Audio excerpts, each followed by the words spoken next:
باعث شرم و آر خیال کیا جاتا. اگر عورت بہن ہے تو اس کو اپنے لیے شرمندگی خیال کیا جاتا. ماں ہے تو اس کو لوٹی سمجھا جاتا ہے، گھر کی نوکرانی سمجھا جاتا.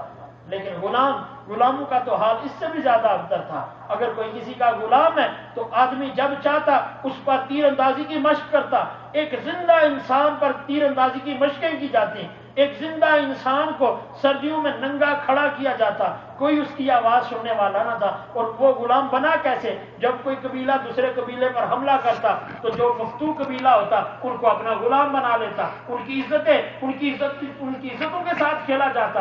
ان کی کوئی عزت اور ناموس نہ رہتی. انہیں گھر کے غلام بنا لیا جاتا، عورتوں کو لونڈیاں بنا لیا جاتا. لیکن میرے حضور سرکار دو عالم صلی اللہ علیہ وبارک وسلم کائنات میں کیا تشریف لائے کہ کائنات نے اپنا رنگ ڈھنگ بدل دیا. میرے حضور نے ماں کو عزت ایسے عطا کی، فرمایا الجنت تحت اقدام الامہات، لوگوں جنت تمہاری ماؤں کے قدموں تلے ہے. اور پھر یہ صرف زبان سے کہہ کر نہیں کہا، اپنے عمل سے بھی ثابت کیا. میرے حضور اپنے مسجد میں تشریف فرمائے، ایک عورت ہاتھ میں لاٹھی ٹیکتے ہوئے آئی. میرے حضور کی نظر چہرے پہ پڑی.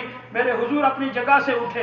حضور نے اپنی رحمت بھری چادر کو بٹھایا، اس عورت کو پکڑا اور اپنی چادر پر بٹھایا، عزت دی. جب وہ جانے لگی کہا ماں میرے لیے حکم ہے کوئی کام کرنے کا ہو. جب اس نے کہا کوئی کام نہیں ہے، میرے حضور نے تحائف دے کر رخصت کیا. اب دیکھنے والے یہ کون سی صاحب عزت عورت ہے کہ میرے حضور نے مزمل اور مدثر کی چادر میرے حضور نے بچھائی ہے، یہ کون شان والی عورت ہے. جب پوچھنے والوں نے پوچھا حضور یہ عورت کون تھی؟ فرمایا یہ میری ماں حلیمہ سعدیہ تھی. لوگوں یہ میری ماں ہے، یہ میری وہ ماں ہے جس نے مجھے شیر پلایا ہے، جس ماں نے میری تربیت کی ہے. یہ وہ ماں ہے کہ جس کا دودھ پی کر میں جوان ہوا ہوں. اور پھر یہیں تک بات ختم نہیں ہوئی. میرے حضور سرکار دو عالم صلی اللہ علیہ وسلم اپنے مسجد میں تشریف فرمائے. ایک عورت آتی ہے، حضور نے اسی طرح اعزاز عطا کیا. اور اس آنے والی عورت نے کہا مجھے پتا چلا ہے کہ میرے قبیلے کے کچھ لوگ آپ کے پاس جو ہے وہ قیدی بن کے آئے ہیں، میں چاہتی ہوں کہ آپ انہیں آزاد فرما دیں. میرے حضور نے کہا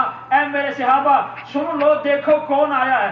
جب پوچھنے والوں نے پوچھا حضور یہ کون ہے؟ فرمایا یہ میری بہن شیمہ ہے. یہ وہ عورت ہے، یہ وہ لڑکی ہے جو مجھے اپنے ہاتھوں میں اٹھا کر پورے قبیلے کی لڑکیوں کو کہا کرتی تھی ذرا اپنے ویر تو لے کے آؤ، ذرا اپنے بھائی تو لے کے آؤ. کسی کا بھائی میرے ویر سے زیادہ خوبصورت ہے، کسی کا بھائی میرے بھائی سے زیادہ خوبصورت ہے. اور ساری قبیلے والی کہتی تھی نہیں، شیما تیرے بھائی محمد سے زیادہ خوبصورت کون ہو سکتا ہے؟ فرمایا یہ میری وہ بہن ہے. آج میری بہن میرے در پہ آئی ہے، میری بہن میرے گھر سے خالی نہیں جانی چاہیے. میرے حصے کے جتنے قیدی تھے میں سب کو آزاد کرتا ہوں. جناب فاروق اعظم بولے حضور آپ تو ہماری زندگیوں کے مختار ہیں، حضور آپ جسے چاہیں آزاد فرمائیں. میرے حضور نے ان سب قیدیوں کو آزاد کیا اور پھر کہا شیما اب تو خوش ہے. انہوں نے کہا میں قبیلے سے کہہ کے آئی تھی میرا محمد ویر بڑا لجپال ہے، وہ اپنی بہنوں کی باتوں کو کبھی نہیں ٹالتا ہے. اس کی بہن اس کے در پہ سوالی جا رہی ہے، میں کہہ کے آئی تھی میرا محمد ویر بڑا لجپال ہے، وہ مجھے خالی ہاتھ نہیں بھیجے گا. میرے محمد میرے ویر آپ نے، میرے حضور میرے رسول آپ نے میری اس بات کی لاج رکھی ہے، میں اب خوش ہو کے جا رہی ہوں. فرمایا لوگوں جب بہن گھر سے آئے تو خالی ہاتھ کبھی نہیں لوٹاتا ہے. یہ مصطفیٰ کریم کا بہنوں کو اعزاز ہے. اور پھر یہیں پر بات ختم نہیں. میرے حضور سرکار دو عالم صلی اللہ علیہ وسلم اپنے کاشان اقدس پر اپنی نشست مبارک پر تشریف فرمائے. جناب فاطمہ الزہرا رضی اللہ تعالیٰ عنہ خاتون جنت تشریف لائیں. میرے حضور اٹھ کے استقبال کریں، پیشانی کا بوسہ لیں اور اپنی جگہ پر بٹھائیں، اپنی جگہ پر بٹھائیں. اور پھر کہیں لوگوں جس کے گھر 2 بیٹیاں پیدا ہو، اور پھر فرمایا چلو جس کے گھر 1 بھی بیٹی پیدا ہو وہ اس کی تربیت کرے، وہ اس کی شادی کر دے. کل قیامت کے دن اس طرح میرے ساتھ جڑ کے جنت میں جائے گا جس طرح 2 انگلیاں جڑ کے جائیں. جس طرح یہ 2 انگلیاں ملی ہوئی ہیں اسی طرح وہ میرے ساتھ جڑ کے جنت میں جائے، کندھے کے ساتھ کندھا ملا کے جنت میں جائے گا. یہ وہ ذات ہے، یہ وہ شخص ہے، وہ سرکار، وہ رسول ہے، وہ ہستی ہے، وہ ذات ہے جس نے عورت کو وہ عروج عطا فرمایا کہ وہ شان اور وہ عزت عطا فرمائی جو پہلے کبھی نصیب نہ ہوئی تھی. اور پھر یہی نہیں ہے کہ صرف رشتے کی باتیں وہ ان لوگوں کو عزت ادا کی جو رشتے دار ہیں، بلکہ نہیں، یہیں تک بات ختم نہیں ہوئی. جناب فاروق اعظم رضی اللہ تعالیٰ عنہ آپ فرماتے ہیں ہم مسجد نبوی میں تشریف فرما، ہم حضور کے سامنے بیٹھے ہوئے ہیں، ایک عورت آتی ہے اور آ کے دروازے پہ، مسجد کے دروازے پہ کھڑے ہو کے حضور کو بلانے لگی۔ حضور پاس چلے جاتے ہیں، وہ حضور سے باتیں کرنے لگتی ہے۔ تھوڑی دیر ہوئے اس نے کہا یہیں پر نہیں، ذرا میدان میں چلتے، ذرا کھلی جگہ پر چلتے۔ آپ فرماتے ہیں ظہر کا وقت اور گرمی کا موسم، میرے حضور کے جسم نازنین سے پسینہ پھوٹ کے نکلتا تھا۔ فرماتے ہیں وہ عورت حضور کو لے کے کھلے میدان میں گئی، حضور اس کی باتیں سن رہے ہیں۔ جب باتیں ختم ہوئی، حضور واپس تشریف لائے، عورت چلی گئی، میں دوڑ کے حضور کے پاس پہنچا۔ حضور آپ کس کی باتیں سن رہے ہیں؟ حضور آپ کس کی باتیں سن رہے ہیں؟ کس کی آپ ناز برداریاں کر رہے ہیں؟ حضور یہ عورت تو پاگل ہے، اس کا تو ذہنی توازن ہی کام نہیں کرتا۔ حضور یہ تو اتنی باتیں کرتی ہے، لوگ رستہ بدل لیتے ہیں، حضور کوئی اس کی باتیں سنتا ہی نہیں ہے۔ فرماتے ہیں جب میں خاموش ہوا، میں نے کہا حضور اس کی بات کوئی سنتا ہی نہیں، پورے مدینے میں کوئی اس کی بات نہیں سنتا ہے۔ فرمایا عمر جس کی پورے مدینے میں کوئی نہیں سنتا، آج محمد بھی اس کی نہ سنے تو پھر اس کی سنے گا کون؟ آج محمد بھی اگر اس کی نہیں سنے گا تو اس کی کون سنے گا؟ یہ وہ لجپال نبی ہے جس نے کائنات کو عزتیں عطا کی، اور پھر یہیں پر بات ختم نہیں ہوئی۔ میرے حضور سرکار دو عالم صلی اللہ علیہ وبارک وسلم مسجد میں تشریف لائے، پتا چلا یہ لوگ بنو حوازن سے قیدی بن کے آئے ہیں۔ میرے حضور نے قیدیوں پر نظر ڈالی، ایک عورت کو دیکھا، سر پہ دوپٹہ نہیں، سر ننگا ہے، سر برہنہ۔ میرے حضور نے اپنی رحمت کی چادر اتاری، چادر تطہیر کو، چادر رحمت کو میرے حضور نے اس بچی کے سر پہ ڈالا اور کہا بتا بیٹا تو کس کے ساتھ آئی ہے؟ وہ کہنے لگی میرے ساتھ کوئی نہیں ہے۔ فرمایا کون وہ شخص ہے جو اس کو اس کے گھر پہ چھوڑ کے آئے گا؟ میرے حضور کے دو صحابہ کھڑے ہوئے، حضور ہم اس کو گھر چھوڑ کے آئیں گے۔ اب میرے حضور نے حکم دیا اس کو گھر چھوڑ کے آؤ، یہ اس کو لے کے چلے۔ رستے میں جا رہے ہیں، یہ عورت کو کہتے ہے تو آگے چل، ہمیں رستہ پتا نہیں۔ عورت آگے چلتی ہے، تھوڑی دیر بعد کہنے لگے اب تو پیچھے چل، ہمیں آگے کا رستہ دکھا۔ عورت کہنے لگی جب تمہیں رستہ پتا نہیں ہے تو پھر مجھے کیوں کہتے ہو کہ پیچھے چل اور رستہ بتا؟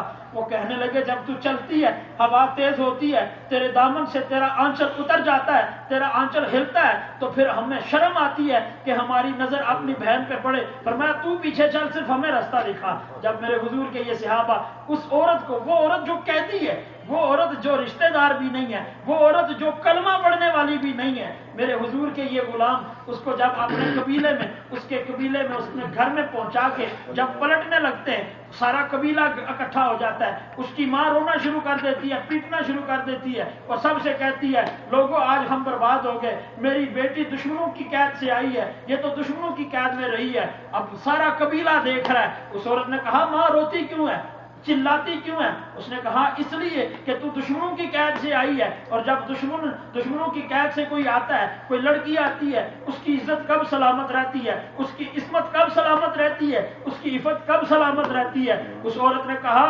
پالنے والے رب کی قسم، اے ماں میری عزت تیرے گھر کے آنچل میں اتنی محفوظ نہ تھی جتنی محمد کے نوجوانوں میں محفوظ تھی۔ یہ کون ہے جس نے انسانوں کو یہ شعور دیا ہے کہ تم نے عورت کی عزت کرنی ہے؟ اس مظلوم عورت کو جسے بیچا جاتا، جسے غلام بنایا جاتا، ماں ہوتے ہوئے جس کو اپنی لونڈی بنایا جاتا، یہ کون سی ذات ہے جس نے یہ انسانیت کو یہ فہم، یہ عروج، یہ آگہی، یہ دانائی بخشی ہے؟ اور پھر یہیں پر بات ختم نہ ہوئی۔ جب جناب حمزہ شہید ہوئے، میرے حضور مسجد میں تشریف لائے، دیکھا کہ لوگ آپس میں جھگڑ رہے ہیں، اونچی اونچی آوازیں آ رہی، میرے حضور تشریف لائے، لوگ خاموش ہو گئے۔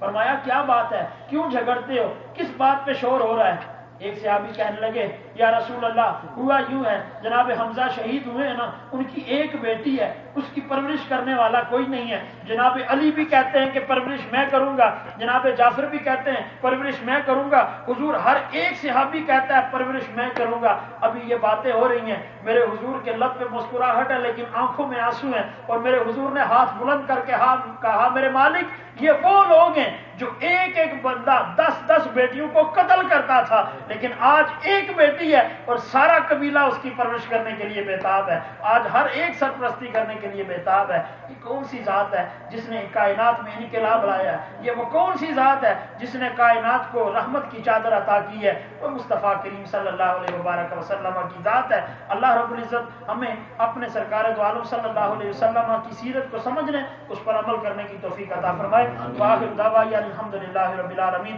جناب آپ نے سنت ادا فرمانی ہے۔